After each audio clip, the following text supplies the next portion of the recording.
আমরা জানি যে একজন শিক্ষক এবং ছাত্রের মধ্যকার সম্পর্ক নৈতিকভাবে কি হওয়া উচিত। এখন এখানে একজন শিক্ষক আসেন পাঠদান করতে, শিক্ষার্থী আসে তার যে সেই শিক্ষা ব্যবস্থাটা সেটা যাচাই বাছাই করে সে কি শিখতে পেলো বা তার শিক্ষার কার্যক্রমটা কতটুকু হলো সেটা যাচাই বাছাইয়ের মাধ্যমে একটা প্রতিষ্ঠান থেকে ডিগ্রি নিয়ে বের হয়ে সে যায় অন্যান্য ক্ষেত্রে যে সে আসলে কতটুকু শিখতে পেরেছে। সেখানে শিক্ষক মূল্যায়ন করে তাকে শিক্ষাদান করে। এর ব্যতিরেকে তাকে কোনো প্রকার ভীতি হোক, কোনো প্রকার ব্যক্তিগত সম্পর্ক কোনোভাবেই কাম্য নয়। এই যে দীর্ঘদিনের চর্চাটা সেটা এই বিভাগে হোক বা এর আগে অন্যান্য বিভাগেও আমরা যেগুলো পেয়ে এসেছি আলামত, শুধুমাত্র জেনে কয়েকদিন শোক প্রকাশ করে উড়িয়ে দিলে চলবে না।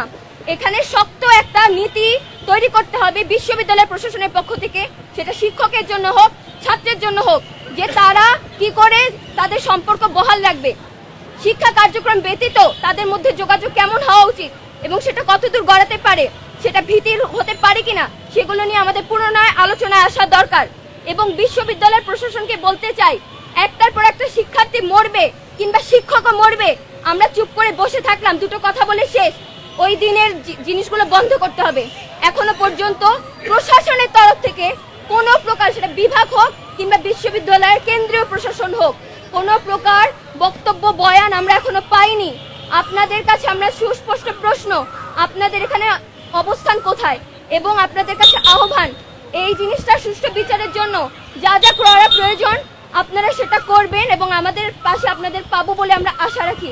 জিনিসটাকে শুধুমাত্র আমি তুমি কিংবা শত্রুতার জায়গায় না দেখে একটা প্রাণ চলে গেছে, সেই প্রাণ চলে যাওয়াটাকে আমরা এখন গুরুত্ব প্রদান করি। সেটার সাপেক্ষে যারাই জড়িত হোক না কেন তাদের শাস্তি, সর্বোচ্চ শাস্তি নিশ্চিত করতে হবে।